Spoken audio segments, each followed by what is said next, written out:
What is good, Tesla family? It's Ray J back with another video. And in this one, I want to break down what's going on with Tesla, SPY, Nvidia, the QQQ, and a couple of other tickers. I want to break down what's going on with the news affecting Tesla, what's happening for tomorrow as we have some big data coming out that's going to affect the share price, what you should be watching for based off technicals and based off the current trend we're seeing developing.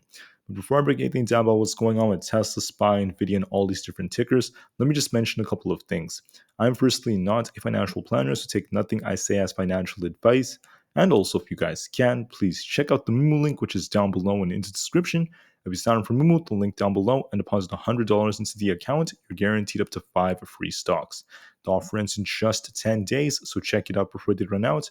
Anyways, let's break down what's going on with Tesla and the market. So, when it comes to Tesla, things are looking very indecisive right now. Even though Tesla held up very nicely and there is upside potential, the problem is we have this head and shoulders, and we saw something new that just developed on the chart. And now this is making my opinion shift a bit. So Tesla had a bearish divergence that developed.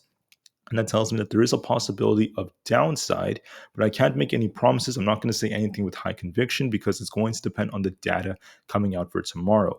But there is a risk for Tesla, so I want everyone to be very careful at these levels because something big has changed in the chart, which I will talk about in just a couple of minutes. Now, what's so big about tomorrow? The answer is we have some very important data. The market has dropped just a tiny bit at the very end. For the most part, most tickers were kind of flat, but a little red here and there. Very mixed overall because we have a very, very big job report coming out for tomorrow, which could cause more volatility.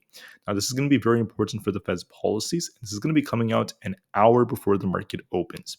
So 1 hour before open or at 8:30 a.m. Eastern time, we have all this data. We have the non-farm payrolls coming out. We want this to be very close to what the forecast and consensus happen to be, between 150 and 170,000 overall. On top of this, we want to see the unemployment rate as expected or a little bit hotter would be okay. We want this to be at 3.8% or higher. We don't want this to be lower than the previous report. We don't want this to be 3.6%. So those are going to be the two biggest pieces of data for tomorrow. We also have the labor force participation rate coming out, which could be somewhat important, but not as big. Then we have government payrolls and just a couple of other things.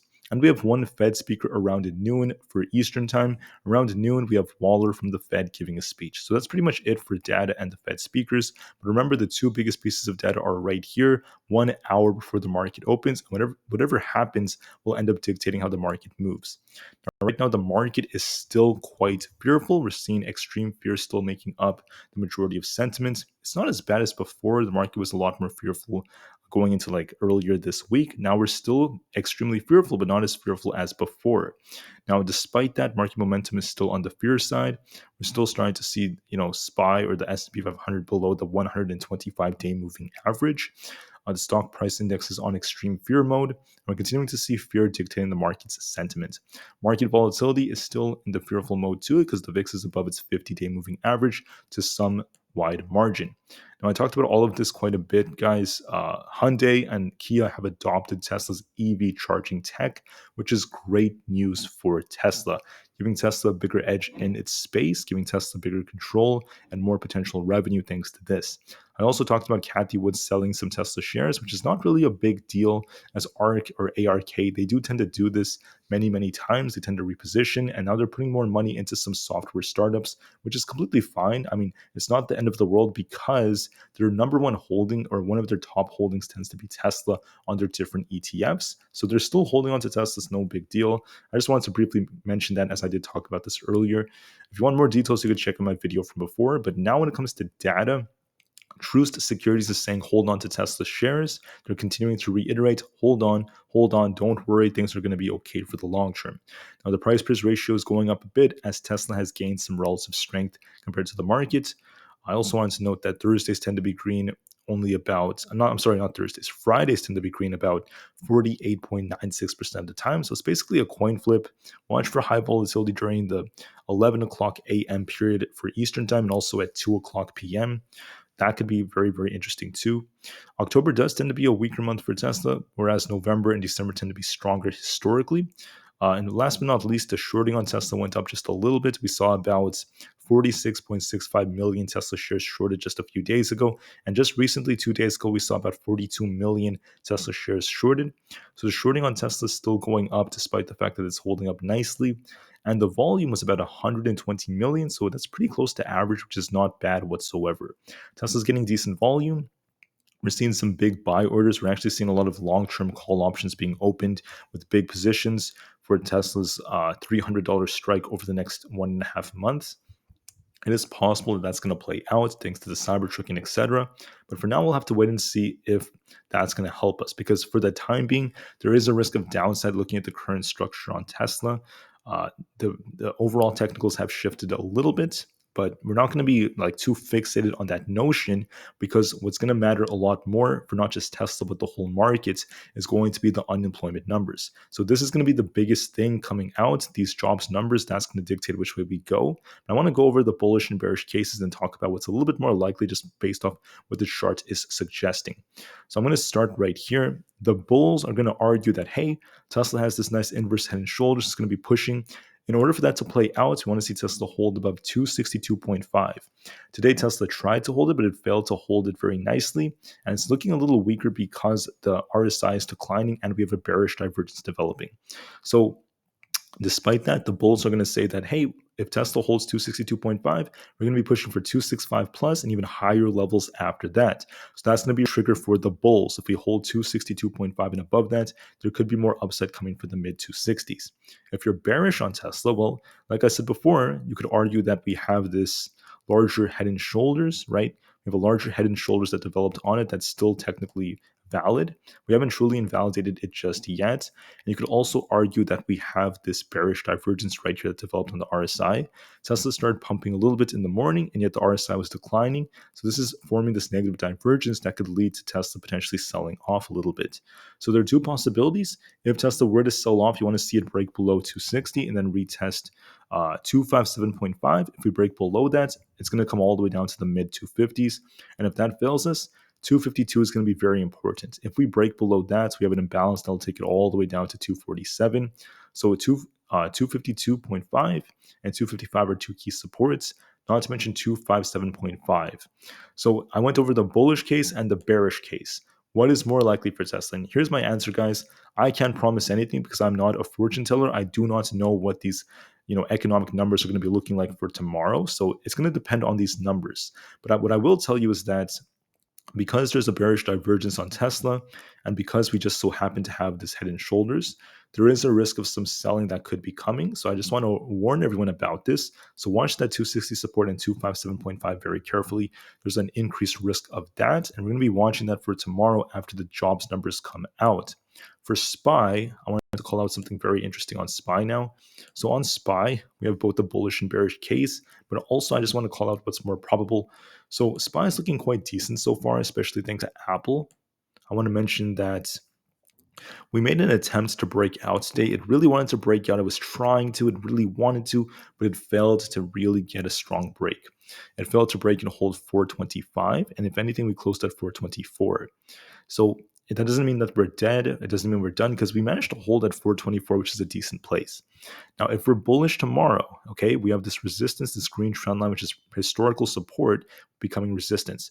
If we're bullish, we want to see this break and hold 425. If that breaks, 426.5 is going to come next. And if we break above that, 428 is going to be on the table for an imbalance fill. If we're bearish, we want to see it break below 424 and come all the way down to 422. Now, we saw some buyers stepping in right here. So if the buyers step in, they could try to defend it. If we break below 422, that's going to be a very bearish signal for a retest of about 421 and 421.1, for example, and possibly 420 below that. But there is a very, very strong amount of demand around 420 for now. So I'm in the middle, guys. I'm very open-minded for anything. As of right now, there's a possible cup and handle on SPY that could lead to that bullish outcome, but I'm always going to be open-minded and unbiased nonetheless going into tomorrow. So we'll just have to wait and see if this cup and handle plays out or if we get some kind of rejection. For Aapl, we look a bit more bullish from a technical standpoint. Let me just pull up Aapl real quick. The reason for that is because Aapl got a really nice push up today. Aapl started pushing and pushing, and I managed to get above this 174 resistance. Like right here, you could see it. So when it comes to Aapl, okay, if we're bearish, we want to see it break below 173.8. If that breaks, then I could see this thing pushing down to the 172s. If you're bullish, you want to see it hold above 174 and start pushing for 176.5. What is the most likely possibility? Well, it depends on the jobs numbers, of course. a good chance that Apple's going to try to keep going, try to fill this gap. It's going to come very close to filling it, if not filling it, in the 176s. And it may reject off this because we have some tight resistance right here, which tells me the market may pop then drop. So we might see this thing push up for 176.5 and then reject and start coming back down for a pop and drop tomorrow. There's a possibility of that. When it comes to the Nvidia stock, we have something very similar developing. On Nvidia, okay, we also happen to have potential for upside as this thing is continuing to uptrend.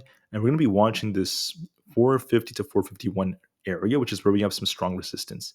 If we hit this, we could reject and start cooling off. So watch this resistance at 451 very carefully. If that rejects, we could start sinking, and then we're going to be watching this trend line right here. If we break below it at 440, that's going to be a big bearish signal for this thing to start tanking.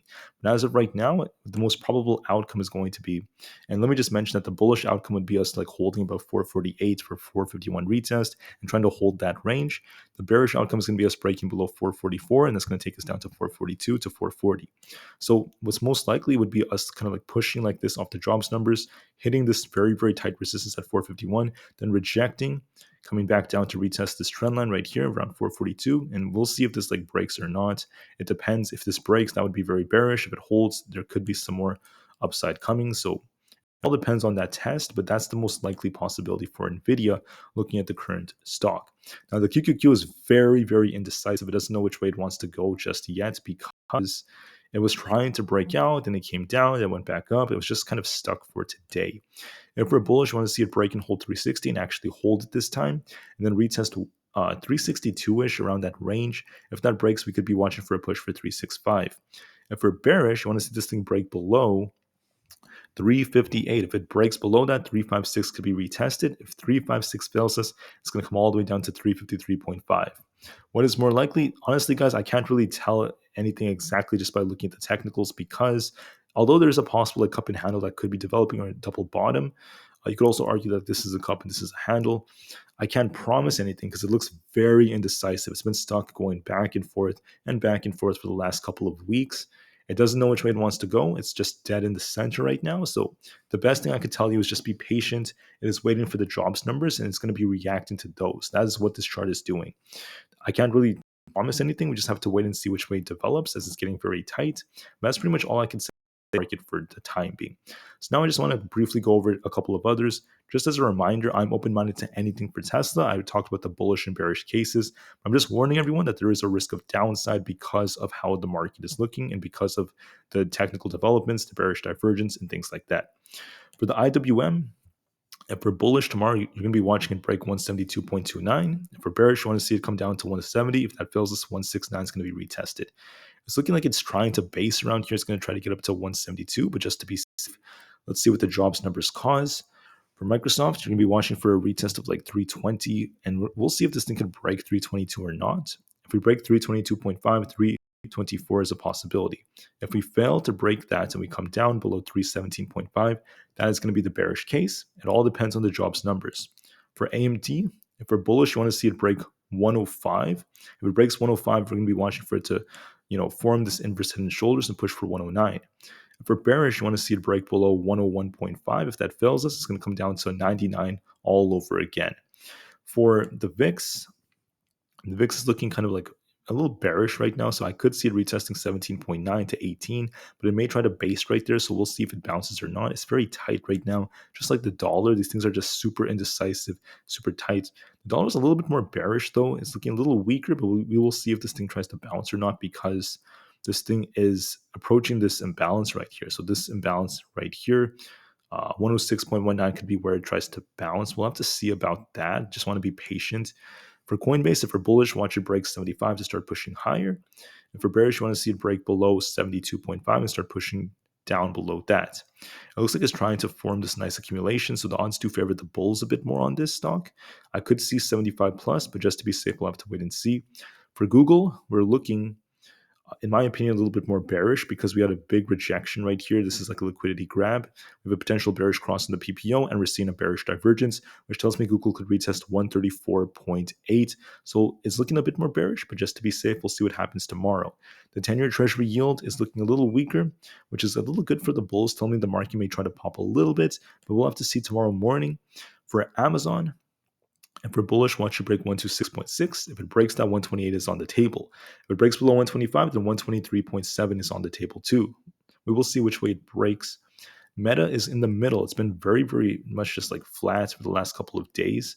Hasn't really done much. But here's the thing about Meta.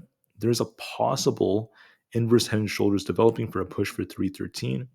No guarantees though. I can't promise this is going to like lead to this upside. I can't promise that until we see it break above 310. For now, if we're bullish, watch it break 307 to break to 310. If we're bearish, watch it break below 30. This is 302.5. If that breaks, it's going to retest 299. We're basically stuck. It's been going back and forth for the last couple of days, not really doing much. So we will have to just wait and see. There's also a possible smaller inverse head and shoulders right here, but nothing is guaranteed yet until the data comes out. All right, so that's what I have for this video, guys. I went over both bullish and bearish cases for many tickers out there. I did tell you guys what's more likely for SPY and Tesla looking at the current technicals. So I hope this video was helpful for you. I'm very sorry. I mean, I can't really predict any of this because I don't know what's going to happen with the jobs numbers. So we'll just have to wait and see. We'll just be very open-minded and we'll see how this goes. Take care, everyone. Do what you have to do, and I'll see you guys in the next one. Thank you and peace out.